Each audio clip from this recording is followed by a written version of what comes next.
जय हिंद, जय भारत, जय उत्तराखंड। नमस्कार, मैं जय नौटियाल भारत न्यूज लाइव में आप सबका स्वागत करता हूं। इस समय हम एक शहर के एक कोने में हैं।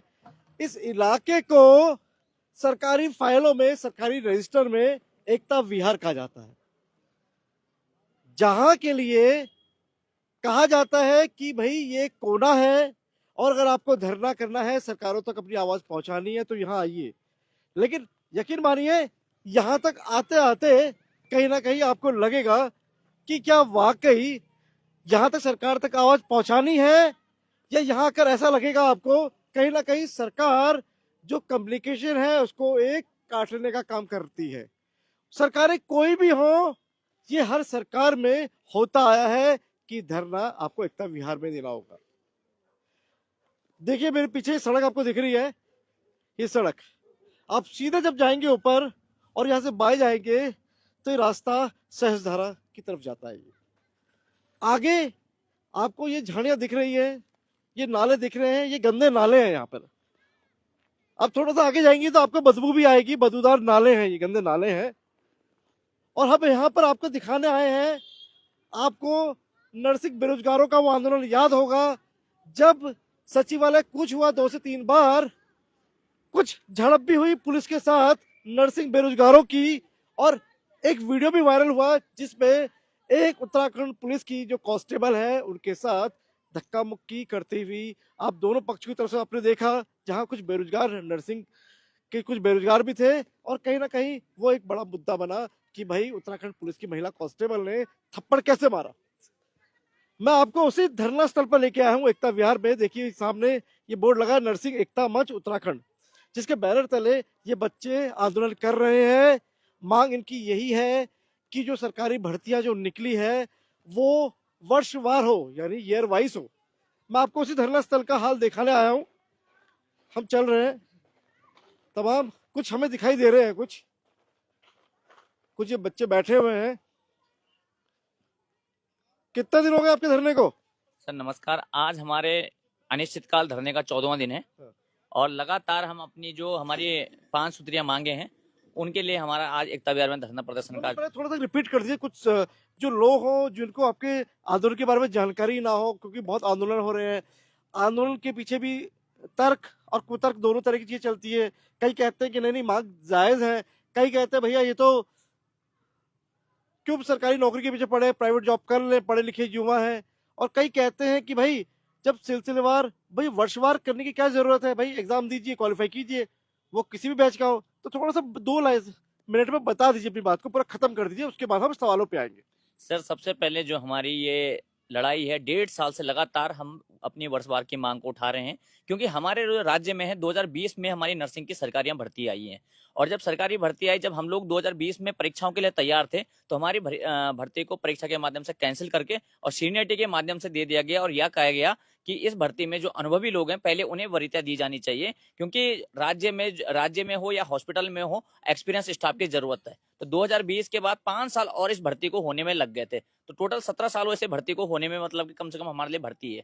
अब सर सरकार का यह कहना है कि आप लोग अब जाके 2025 के बच्चों के साथ एग्जाम दीजिए। तो हमारा सरकार से सबसे पहले यही सवाल था कि जब आपको एग्जाम करवा रहे थे और जब हम लोग तैयार थे उस समय भी आपने कैंसिल करवाया, और जब आज हमारा अब नंबर भर्तियों में कहीं ना कहीं आने वाला है तो आप उसको कैंसिल करवा के कहते हो कि एग्जाम करवा दीजिए।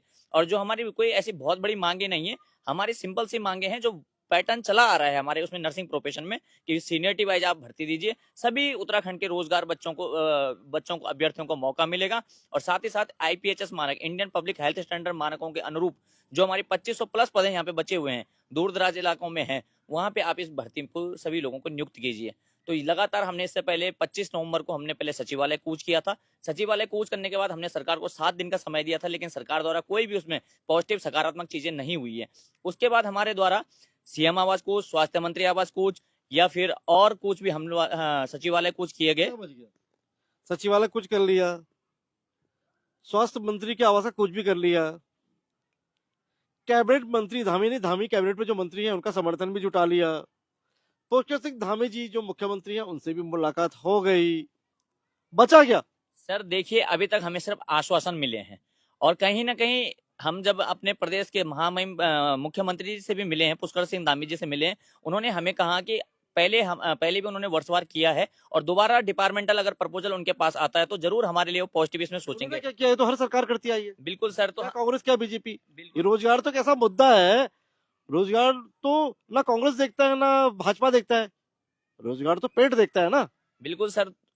हमारी भी यही उनसे मांग है कि जब तक हमें लिखित रूप में आश्वासन नहीं मिल जाता है, हम अपने अनिश्चितकाल धरने के ऊपर डटे हुए हैं।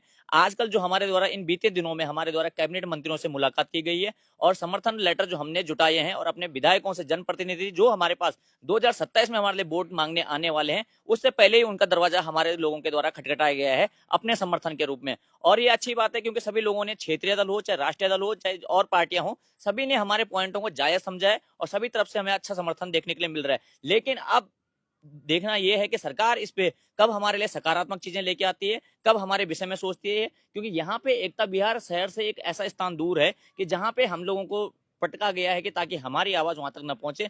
लेकिन ये कहीं ना कहीं सरकार की भूल थी, क्योंकि ये जो नर्सिंग बेरोजगारों की आवाज है, न सिर्फ प्रदेश में बल्कि दूसरे जिलों में भी, दूसरे राज्यों में भी इसकी आवाज पहुंच चुकी है। अब एक कहावत है अंग्रेजी में, justice delayed is justice denied, यानी न्याय में देरी का मतलब आपको न्याय मिला ही नहीं। तो क्या लगता है, देरी तो नहीं हुई है अभी, या सब चीजें समय से हो रही है, क्या लगता है? सर समय तो इसमें जरूर लग रहा है, देरी जरूर हो रही है, लेकिन हम भी, जो हमारे साथ तमाम नर्सिंग अधिकारी है, सबका यही मानना है कि जब तक हमें न्याय नहीं मिलेगा हम पीछे इस बार हटने वाले नहीं हैं। और अगर हमारे लोगों के साथ इस तरीके का दुर्व्यवहार सरकार के द्वारा किया जाता है तो 2027 में फिर हम लोग भी तैयार हैं। आज कौन सा दिन है धरने का? आज हमारे अनिश्चितकाल धरने का 14वां दिन है। यानी 13वीं हो गई सिस्टम की। सर लगभग देख लीजिए कि 14 दिन कहीं ना कहीं हमने पूर्ण कर दिए, तो सरकार कहीं इस असमंजस में तो नहीं कि 14 वर्षों तक इनको मतलब कहीं ना कहीं दूर रखा जाना चाहिए, क्योंकि 17 साल तो हम लोगों के हो ही गए हैं, 12 साल बाद भर्ती आई और 5 साल उसको भर्ती को पूर्ण कराने लग गए, तो 17 साल तो कहीं ना कहीं इस भर्ती को होने में लग गए हैं। तो हमारा यही मानना है कि कहीं ना कहीं जो हमारे आईपीएस के पद छूटे हुए हैं उनको आप, जो रिक्त पद हैं उनको पूर्ण करिए। और हमारे जो नर्सिंग बेरोजगार साथी है हमारे साथ, हमारे संरक्षक भी है, 10 सालों से लगातार इन्होंने इस भर्ती के लिए अपना संघर्ष जारी किया और कहीं ना कहीं आज भी ये इस भर्ती प्रक्रिया में शामिल नहीं है, तो कैसे इनके दिलों पर बीत रही है आप इन्हीं की जुबानी सुन सकते हैं। सबके पास आऊंगा, अपना परिचय जरूर दे दीजिएगा एक एक बार। जी। जी नमस्कार। मेरा नाम विकास पुंडीर है। कहाँ से पुंडे जी आप? मैं टिहरी डिस्ट्रिक्ट से हूँ। अच्छा, मेरा सवाल ये है, उम्र क्या है आपकी? उम्र मेरी 33। 33। कहीं ना कहीं ऐसा लगता है कि क्योंकि सरकारी नौकरी की भी एक उम्र होती है, कहीं ना कहीं जी आप लोगों को बड़ी उम्मीद थी कि चलिए भाई सीनियरिटी वाइज सब नंबर आ जाएगा आ जाएगा आ जाएगा, कहीं ना कहीं लगता है कि अब उम्र निकलने के बाद जब सरकार इस तरह के नियम बदलती है तो कहीं ना कहीं वो जो इनकी एज हो गई, ओवरेज हो जाते हैं, वो ठगा महसूस करते हैं अपने को। जी ज़रूर, क्योंकि हमने पिछली बार भी हमने 4 महीने यहाँ धरना दिया था, फिर भी हमारा उसमें नंबर नहीं आ पाया किसी कारणवश। फिर भी हम लोग हमारी उम्र जा ही रही है धीरे धीरे। और ये जो भर्ती आई थी पहले 12 साल बाद आई थी, फिर इसको कराने में 5 साल और लग गए, तो 17 साल इसमें भर्ती में लग गए। तो अब जैसे नए बच्चे हैं, नए बच्चे कह रहे हैं कि एग्ज़ाम कराओ। एग्ज़ाम ये तो देखो, अगर हर साल भर्ती आती है तो हम हर बार एग्ज़ाम के लिए तैयार थे, पर ये जब भर्ती 17 साल बाद आ रही है तो हम एग्ज़ाम के लिए कैसे तैयार होंगे? हम अपने बच्चों को देखें या ड्यूटी करें कि पढ़ाई करें? अब नए बच्चों के साथ हम फाइट नहीं कर पाएंगे। कमी किसकी लगती है, अफसरशाही की कमी लगती है, या लगता है कि जो नेताओं की जो इच्छा शक्ति है उसकी कमी है? क्योंकि कहीं ना कहीं ये तो मानना पड़ेगा कि जो मैकेनिज्म है वो डेवलप नहीं हो पाया है। और ये केवल आंदोलन आपका नहीं, आप जिस कोने चले जाइए, मुद्दे असंख्य हैं लेकिन दर्द एक ही है। सर ये तो सरासर सरकार की कमजोरी लगती है, क्योंकि इन्होंने जो है इस प्रदेश को धरना धरना प्रदेश ही बना दिया है। जो भी चीजें होती है जब तक धरना परिचय दे दीजिए एक बार अपना। मेरा नाम पपिंद्र बिष्ट। बताना जरूरी है, हो सकता है कल आप विधायक बन जाए तो हो सकता है सिस्टम सुधार दें आप। तो ये होना चाहिए ना कि पवित्र मिश्र जी ने तब ये बोला था और आज ये। जी, बात पूरी कीजिए। सर यही मैं बता रहा हूँ ना कि धरना जब प्रदेश बना दिया आप कह धरना रहे हैं। प्रदेश बना दिया है, जब तक लोग सड़कों में नहीं उतरते, धरना प्रदर्शन नहीं करते, तब तक सरकार किसी की नहीं सुनती है। हम लोगों के साथ भी यही आज हो रहा है। 14 दिन हम लोगों को धरने पे बैठे हो गए, लेकिन अभी तक सरकार जो है कोई पॉजिटिव रिस्पॉन्स नहीं दे रही है। केवल मुख्यमंत्री जी के द्वारा आश्वासन दिया गया है, स्वास्थ्य मंत्री जी से अभी तक हमारी कोई मुलाकात नहीं हो पाई है। आश्वासन दिया गया, और देखिए ना बड़ी, जब आप इस तरह के धरने जब देखते हैं, अलग अलग तस्वीरें होती है। ये भी धरना दे रहे हैं, कैमरे तक नजर जा नहीं रही थी तो मैं दिखा दूं, देखिए अदरक छिल रहे हैं और ये चाय भी बन रही है यहाँ पे, देख लीजिए। ये चाय की, ये चाय तैयार हो रही है। ये चाय से कहीं ना एक ऊर्जा ऊर्जा दी जा रही है कि भाई जो अपनी लड़ाई है ना, इसे ठंडा नहीं होने देना है, गर्मी बने रहे। और देखिए मेरे पीछे भी एक सहयोगी है, देखिए, क्योंकि कैमरा क्यों दिखा दे, देखिए ये बिल्कुल भाई साहब तकिया लेके बैठे हैं। और यहाँ पर जब मैं आया तो पता चला जैसे अस्पतालों में रोस्टर बनता है, नाइट शिफ्ट, डे शिफ्ट, तो एक रजिस्टर भी है। पुण्य जी कहाँ है रजिस्टर? वो रजिस्टर ये है, देखिए, ये हाजिरी लग रही है, ये रजिस्टर है, इसमें पूरी शिफ्ट चल रही है। और नाइट शिफ्ट भी है, कुछ को तो परमानेंट शिफ्ट दे दी है कि 7 8 10 लोग बैठे हैं वो रात को परमानेंट इस ठंड में, इस कड़कड़ाती ठंड में यहाँ बैठे हैं, लेटे हैं, यहाँ समय काटने को मजबूर है। और ये भी बता रहे हैं ये तंबू कुछ दिन पहले ही लगा है, क्योंकि बगल में बेरोजगारों का धरना भी चल रहा है, वो भी तंबू दिखा देंगे मेरे सहयोगी। वहाँ एक तंबू वो है पुराना तंबू, ये भी नया तंबू तैयार हुआ है, जहां से रात के समय पाला पड़ता है, जो बूंदे होती है वो टपकती भी है। मैं पीछे आ जाऊं जी, मैं ही आ जाता हूँ आपके पास। क्या नाम है आपका? मेरा नाम मुकेश रमोला है। रमोला जी, हाँ जी, पाला गिर रहा है, बिल्कुल गिर रहा है। कैसे काट रहे हो यार इस ठंड में? बस काट ही रहे हैं, अपने हक के लिए लड़ रहे हैं, और बस ऐसा ही है, चल रहा है। दिन रात यहीं बैठे हैं, सरकार की आस में कुछ करेगी सरकार। और सरकारें कमरों के अंदर रूम हीटर लगा के बैठी हुई हैं, ब्यूरोक्रेट्स रूम हीटर लगा के बैठे हैं। उनके पास तो क्या लग रहा है, उनको ठंड नहीं लग रही? उनके पास तो सारी व्यवस्थाएं हैं, हमारे पास ना ब्लोवर है, ना हीटर है, ना कुछ भी नहीं। ऊपर ब्लोअर ऐसा- नहीं है, हीटर नहीं है, लेकिन जो जो जो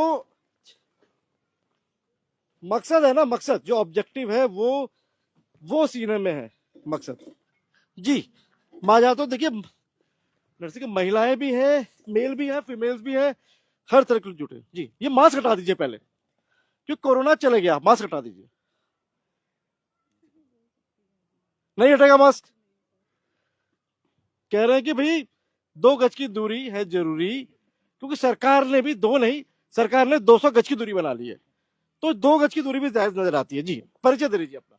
सर मेरा नाम प्रीति है। फिर तो दर्द बता दीजिए कि दर्द क्या है।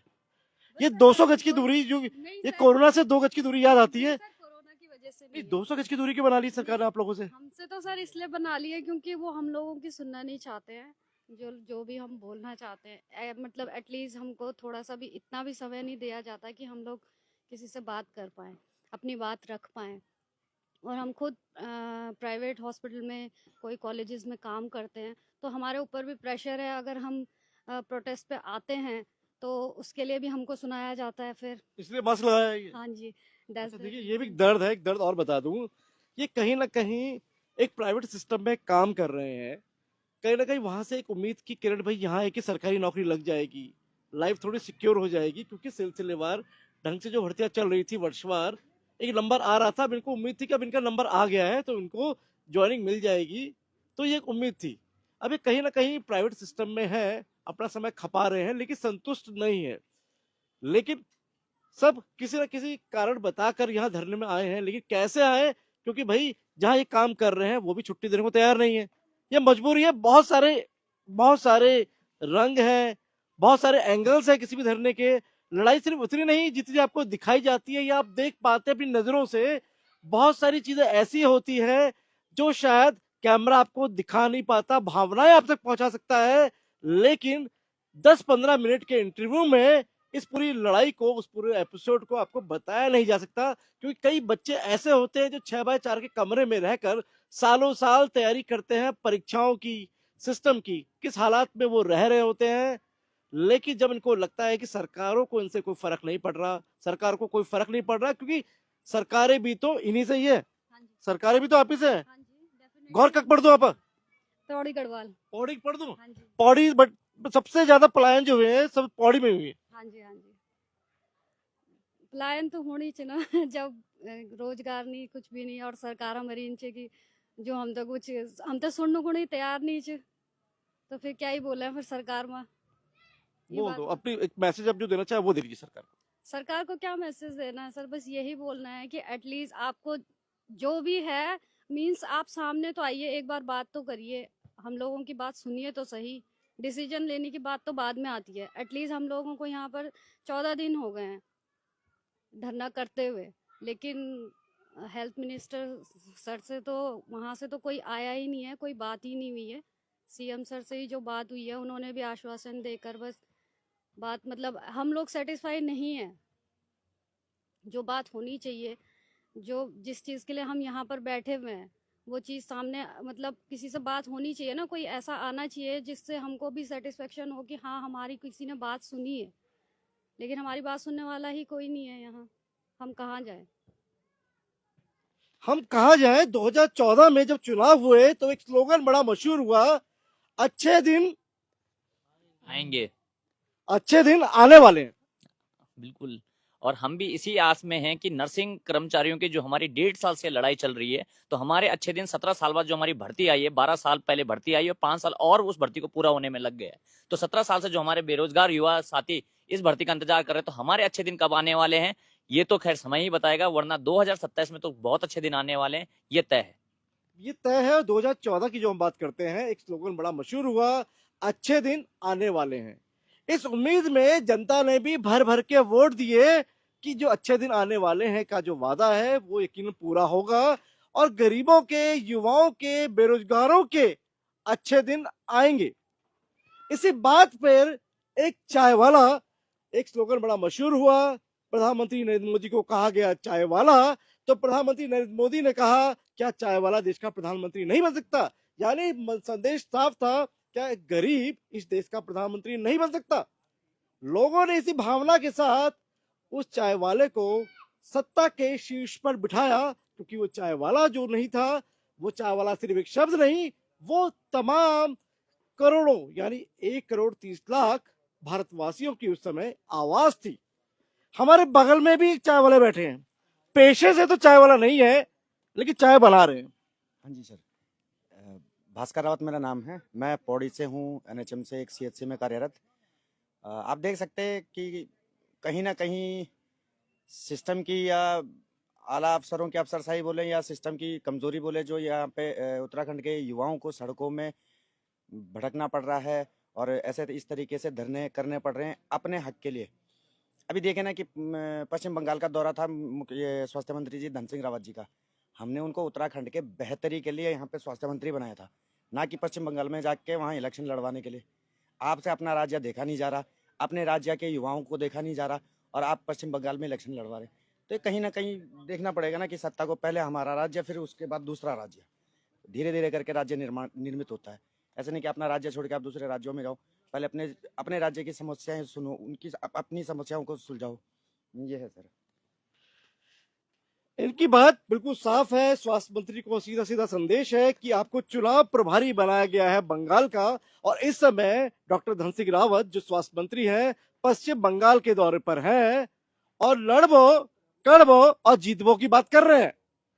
और दूसरी तरफ ये बच्चे भी हैं, ये भी लड़ रहे हैं, कर रहे हैं और जीतने की उम्मीद में शांतिपूर्ण ढंग से अपना धरना दे रहे हैं। इस पूरी बात पर जीत किसी की भी हो, लेकिन यकीन माने हारता सिस्टम ही है। और वो सिस्टम अपना मैकेनिज्म कब ठीक करेगा? सरकारें कोई भी आए, सरकार आज जो है कल जाएगी, परसों कोई और आएगी। लेकिन अगर युवा इसी तरह सड़कों पर बैठा रहा तो यकीन मानिए तीसरे दशक के उत्तराखंड की बात सिर्फ बड़े बड़े मंचों पर, 5 स्टार होटलों पर, स्पॉन्सर्ड कार्यक्रमों में खाली मंच से ही होती सुनाई देगी और युवा जमीन पर बैठकर किसी तंबू के नीचे बैठकर रात गुजार कर केवल यही कहता आए नजर आएगा, अच्छे दिन कब आएंगे। मैं भारत न्यूज लाइव के लिए कैमरा सहयोगी शिववर्धन सिंह के साथ तंबू के नीचे धरना स्थल पर डॉक्टर धन सिंह रावत तक भारत न्यूज लाइव के माध्यम से इन बेरोजगारों की आवाज पहुंचाता और जो पुष्कर सिंह धामी जी को नहीं दिखता वो भी दिखाता, सच बताता। अजय नौटियाल।